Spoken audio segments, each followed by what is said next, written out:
السلام علیکم فرینڈز، کیسے ہیں آپ سب؟ امید کرتا ہوں آپ سب خیریت سے ہوں گے۔ آج پھر ایک نئی اسلامی ویڈیو آپ کے سامنے لے کر آیا ہوں۔ ویڈیو کو اینڈ تک دیکھیے گا۔ آج کا جو ہمارا اسلامی ٹاپک ہے وہ ہے حضرت عثمان غنی کے بارے میں۔ ان کی شان جانیں گے اور یہ جانیں گے کہ حضور پاک صلی اللہ علیہ وآلہ وسلم سے اور ان کے لائے ہوئے دین سے اور ان کی امت سے حضرت عثمان کتنا پیار کرتے تھے۔ سب سے پہلے میں آپ کو بتاؤں گا کہ حضرت عثمان غنی میں ویسے تو جو حضور پاک صلی اللہ علیہ وسلم کے قریبی ساتھی تھے، جو صحابہ کرام تھے، ان میں صفات تو اتنی تھیں کہ بیان کرنے سے بھی ختم نہیں ہوتی،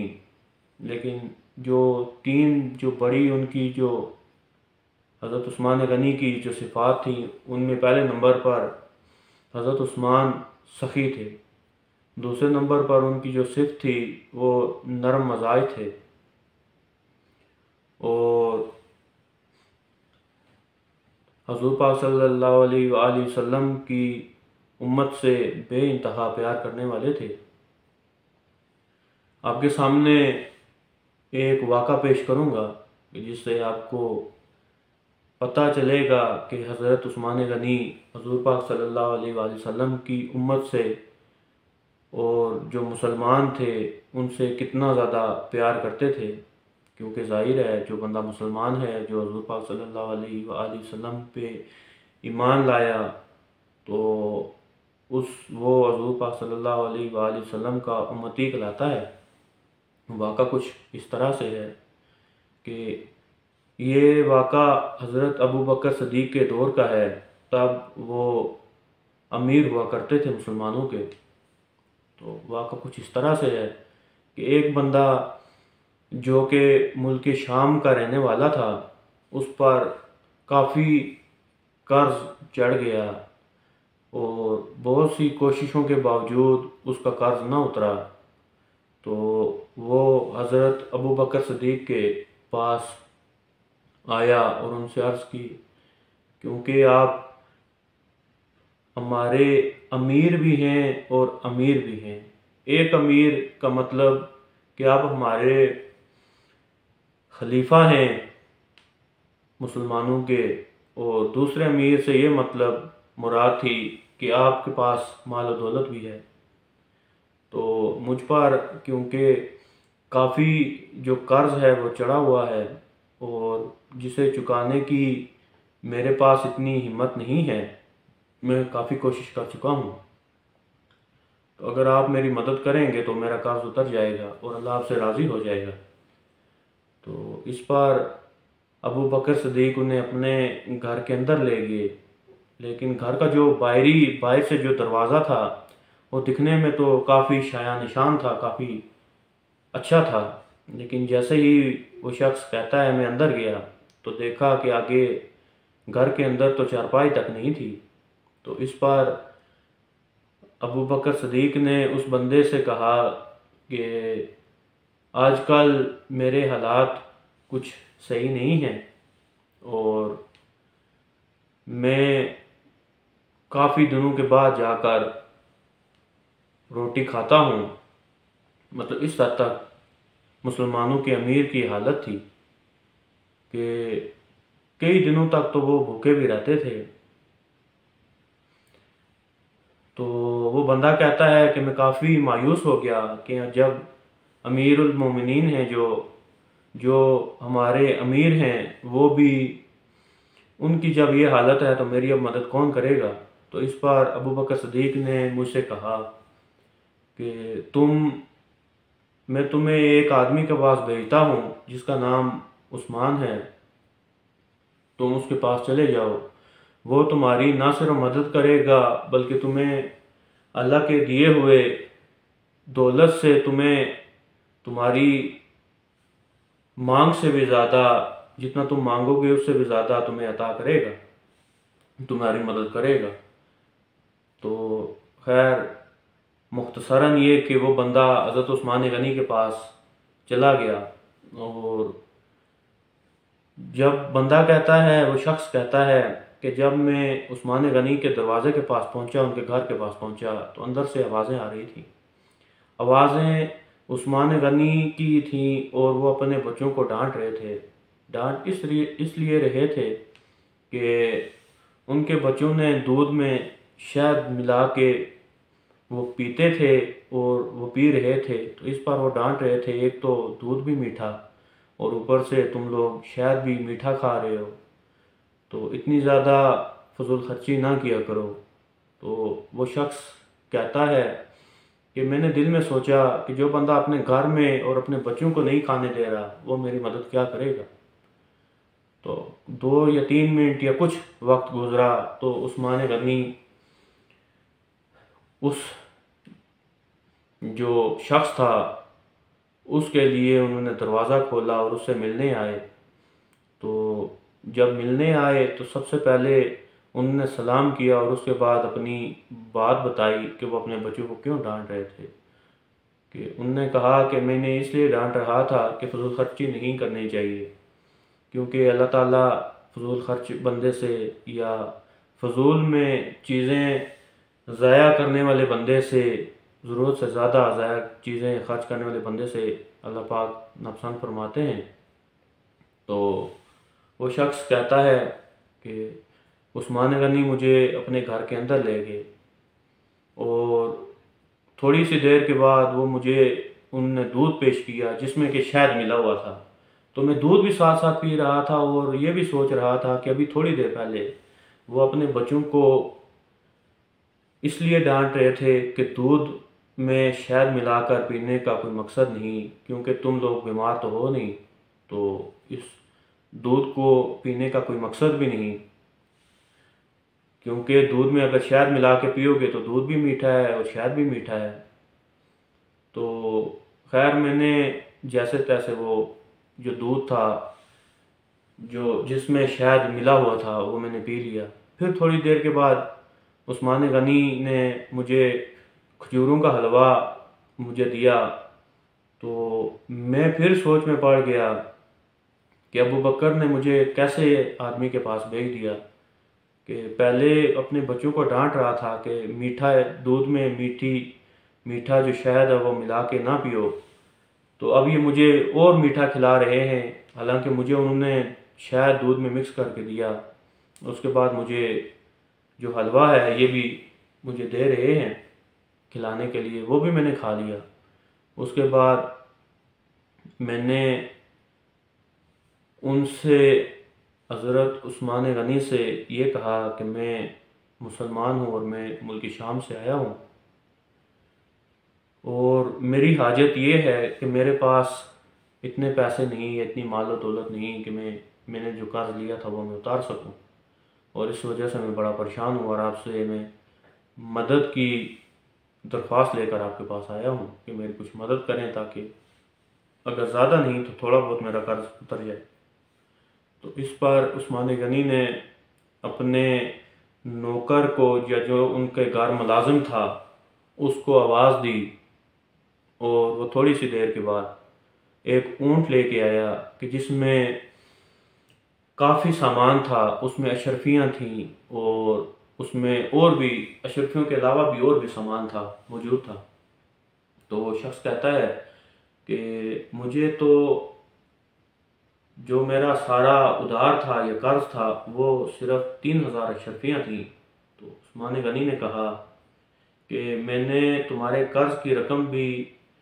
اس میں رکھ دی ہے، اور اس کے ساتھ ساتھ تمہارے گھر والوں کے لیے کپڑے اور کھانا بھی ساتھ رکھ دیا ہے، اور میں نے ساتھ میں 6000 اشرفیاں بھی رکھ دی ہیں۔ حالانکہ اس بندہ کہتا ہے کہ میں نے خالی مجھے 3000 اشرفیاں چاہیے تھیں، اور اس کی بھی امید نہیں تھی، کیونکہ میں امیر ابو بکر صدیق کے پاس سے ہو کر آیا تھا اور ان کی حالت دیکھ کے آیا تھا۔ تو میں نے ان سے کہا کہ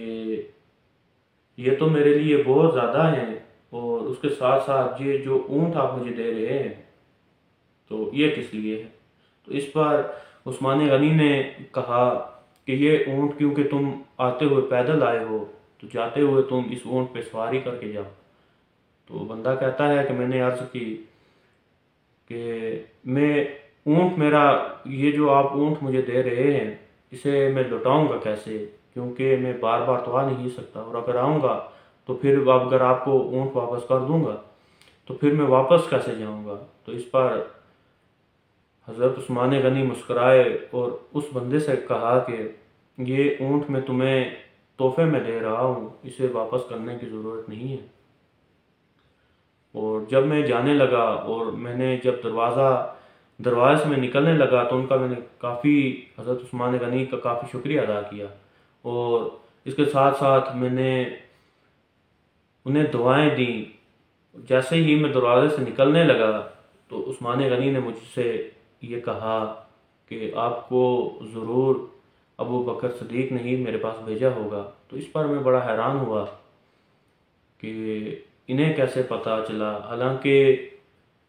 ابو بکر صدیق نے منع فرمایا تھا کہ ان سے کوئی بات نہ کہنا یا یہ نہ کہنا کہ مجھے انہوں نے بھیجا ہے آپ کے پاس، صرف انہیں یہ بتا دینا کہ میں مسلمان ہوں اور حضور پاک صلی اللہ علیہ وآلہ وسلم کا امتی ہوں۔ جو میں نے جاتے ہی جب سلام کیا تو وہ سمجھ چکے تھے کہ یہ مسلمان ہے۔ تو عثمان غنی اس پر کہنے لگے کہ اس بات کو چھوڑو کہ مجھے کیسے پتہ چلا، تم جاؤ۔ اس واقعے سے ہمیں یہ سبق ملتا ہے اور ہمیں یہ پتہ چلتا ہے کہ عثمان غنی حضور پاک صلی اللہ علیہ وآلہ وسلم سے اور ان کی امت سے کتنا پیار کرتے تھے۔ وہی امت جو آج کل مختلف فرقوں میں بٹی ہوئی ہے، اور نہ صرف فرقوں میں بٹی ہوئی ہے بلکہ مختلف اپنے جو ماننے والے ہیں، جو میں ماننے والے تو نہیں کہوں گا، میں یہ کہوں گا جو بھٹکانے والے ہیں، ایسے لوگوں کے ساتھ مل چکے ہیں جو کہ بھٹکانے والے ہیں۔ آج کل ہم لوگ ان لوگوں کے ساتھ مل کر جو بظاہر تو اسلام کے کافی قریبی معلوم ہوتے ہیں اور اسلام کو بہت اچھے سے جاننے والے محسوس ہوتے ہیں، لیکن اصل میں یہ بات ہوتی نہیں، اور وہ ہم لوگوں کو آہستہ آہستہ کر کے قدم بہ قدم اسلام سے دور کر رہے ہیں۔ اب یہ مجھے بتائیے کہ عثمان غنی جو ابھی تو میں نے ایک واقعہ بتایا، اس طرح کے ہزاروں واقعات ہر ایک صحابی کی زندگی میں گزرے جو کہ کتابوں میں لکھے ہوئے ہیں، یہ جھوٹ یا اپنے پاس سے بنائی ہوئی باتیں تو نہیں۔ اس سے ہمیں پتہ چلتا ہے کہ ہر صحابی رسول حضور پاک صلی اللہ علیہ وآلہ وسلم سے، اور نہ صرف حضور پاک صلی اللہ علیہ وآلہ وسلم سے بلکہ ان کی امت سے بہت زیادہ پیار کرتے تھے، انہیں محبت تھی، انہیں لگاؤ تھا، اور ان کے دکھ اور پریشانیوں کو اپنا دکھ اور پریشانی سمجھتے تھے۔ اور آج کل ہم لوگ کیونکہ اسلام سے تھوڑے سے دور ہیں، حقیقی جو اسلام ہے، جو حقیقی اسلام کی تعلیمات ہیں ان سے دور ہیں، اسی وجہ سے آج کل ہم لوگوں میں یہ باتیں عام ہو چکی ہیں کہ ہم لوگ ایک صحابی کو مانتے ہیں اور اس کے برعکس باقی جو صحابہ ہیں انہیں برا بھلا کہتے ہیں، اور جس صحابی کے ہم پیروکار خود کو بتاتے ہیں یا بنے ہوئے پھرتے ہیں ان کی شان بہت زیادہ بنا لیتے ہیں، اور اس کی نسبت جو باقی صحابہ ہیں ان کی شان بہت ہی کم سمجھتے ہیں، حالانکہ ایسی بات نہیں۔ آپ اگر اسلام کی کتابیں ڈھونڈیں، ان کا مطالعہ کریں تو آپ کو لگے گا، اور حضور پاک صلی اللہ علیہ وآلہ وسلم کا جو ارشاد جو میں نے پہلے بھی 3 ویڈیوز میں بتایا، جو 3 صحابہ کی جو میں نے پہلے شان بتائی، ان میں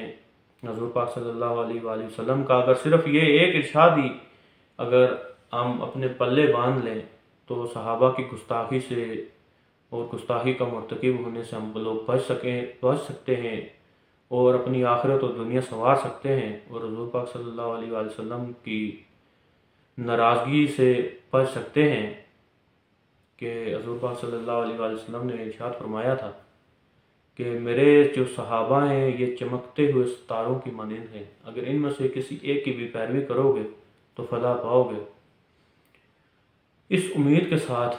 کہ آپ میں سے جتنے بھی لوگ میری ویڈیو کی ڈیٹیل سے دیکھیں گے، آخر تک دیکھیں گے، انہیں میرا یہ واقعہ جو ہے، اور خاص کر یہ واقعات جو میں بیان کرتا ہوں آپ کے سامنے، یہ واقعات بیان کرنے کا جو میرا مقصد ہوتا ہے، کیونکہ اگر میں آپ کو ایک پڑھی پڑھائی بات اگر آپ کے سامنے ایک بالکل سلیبس کی طرح اگر میں بیان کرتا چلا جاؤں تو ہو سکتا ہے آپ کو سمجھ نہ آئے۔ میں نے یہ طریقہ اختیار کیا ہے کہ آپ کو جو بھی میرا اسلامی ٹاپک ہوتا ہے اس میں آپ کو میں واقعات بتاتا ہوں، اور واقعات بتانے کا میرا مقصد یہ ہوتا ہے کہ آپ لوگ یہ سمجھیں صحیح طریقے سے ان صحابہ کی کیا شان تھی اور انہوں نے کیا کیا کیا، کیونکہ واقعات، کہانیاں، یہ جو چیزیں ہیں یہ بہت جلدی دماغ میں اثر کرتی ہیں اور جلدی سمجھ بھی آ جاتی ہیں۔ امید کرتا ہوں آج کی ویڈیو آپ کو پسند آئی ہوگی۔ دعاؤں میں یاد رکھیے گا، اگر ویڈیو پسند آئی ہو اور آپ نے اگر اینڈ تک دیکھی ہے تو پلیز اسے شیئر بھی کیجئے، اور دعاؤں میں یاد رکھیے گا۔ اللہ ہم سب کو ایمان والی زندگی عطا فرمائے اور ہمارا خاتمہ بھی ایمان کی حالت میں کرے، اور ایسے کاموں سے دور رکھے کہ جو حضور پاک صلی اللہ علیہ وسلم کی ناراضگی کا سبب بنتے ہیں۔ دعاؤں میں یاد رکھیے گا، پھر ملتے ہیں انشاءاللہ سے کسی نئے اسلامی ٹاپک کے ساتھ، تب تک کے لیے اللہ حافظ۔